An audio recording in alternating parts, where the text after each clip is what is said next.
আজ আবারও গাজরের হালুয়া বানাবো। গাজরগুলো সিদ্ধ করে এরকম পানি ঝরাইতে দিয়েছি। আর আপনাদের জীবন কীরকম?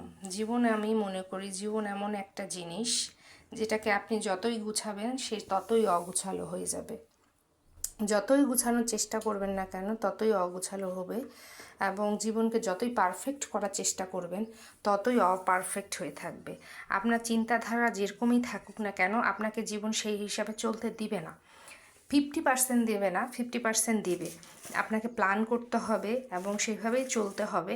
ঠিক আছে, প্ল্যান করাটা উত্তম এবং আল্লাহও পছন্দ করে, কিন্তু জীবন আপনাকে সেই প্ল্যান অনুযায়ী 100% চলতে দিবে না।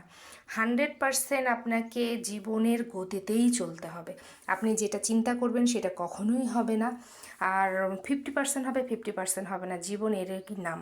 জীবন কখনোই পারফেক্ট না, দুনিয়া কখনোই পারফেক্ট না।